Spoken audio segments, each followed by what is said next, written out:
Ibihe byiza kandi cyane nongeye kwishimira kubana namwe hano kuri Bivugwe TV. Ndagushimiye cyane kandi wowe wakoze subscribe. Nawe niba utaraduha subscribe wareba handitse subscribe mu by'ukuri ukadutera inkunga ugakanda no kukazogera urabudufashije cyane. Inkuru yagarutsweho cyane mu cyumweru cyashize ni inkuru yavugaga urupfu rw'umwana w'umukobwa witwa Ingabire Samantha nk'uko twakomeje kugenda tubitangaza. Umwana w'umukobwa rero akaba yaraje kwicwa urupfu rubi cyane yishwe n'umusore witwa Irakoze Angelo, nubwo byaje kugaragara ko nawe yaje guhita yiyahura, aho bivugwa ko aba bombi nyine basanzwe mu nzu imwe, aho uyu musore yabaga mu karere ka Rulindo mu nzu ya ghetto. Ubu umwana w'umukobwa rero yaragiye muri stage mu mujyi wa Kigali, yateretanaga n'uyu musore witwa Irakoze Angelo. Yahise avuga ati reka abanza nyure kuri sheri wa namusura amenye uko amerewe, nuko mu kugerayo aza gusanga uyu musore yarari mu mugambi mubi wo guhita atwara ubuzima bwe, birangira ahise amwica nabi, maze nawe ahita yimanika mu mugozi wa supaneti. Nuko rero inzego z'umutekano ndetse n'imiryango yabo ihageze isanga imirambo ibiri mu nzu, maze bahita bajyana kwa muganga kubapima. Nuko rero mbere yuko uyu Angelo yica Samantha yabanje kwandika ubutumwa nk'uko nakomeje kugenda mbivuga, ariko ubutumwa bugeze ku muryango baratungurwa cyane.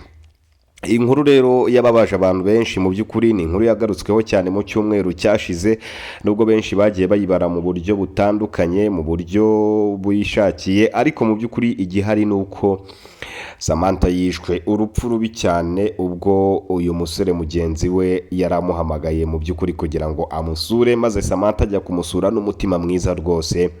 Ahageze gutaha rero ntago yaje gutaha, yaje kuhasiga ubuzima ubwo uyu musore yamaraga kumwica urupfu rubi cyane. Mu by'ukuri nubwo benshi bagiye bavuga ko yaragiye kumukorera computer cyangwa se mashini, ariko mu by'ukuri ntago ariko byaje kugenda, ahubwo yaragiye kumusura mu buryo busanzwe.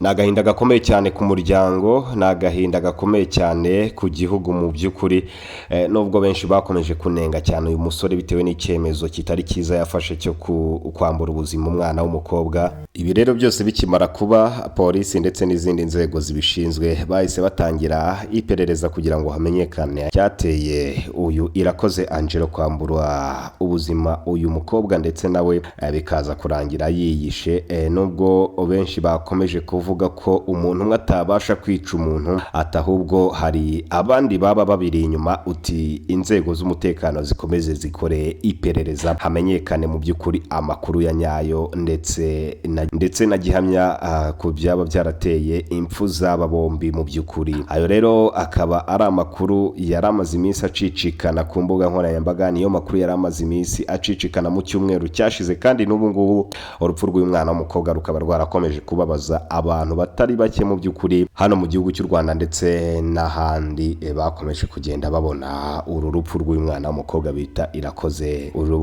urupfu rw'umwana w'umukobwa witwa Ingabire Samantha. Mu by'ukuri n'agahinda gakomeye cyane. Nyamuneka kanda subscribe ukore no kunzogera kugira ngo byose byiza bitambuka ngaho ujye ubyumva mu ba mbere. Nanjye munyemerere mbashimire cyane.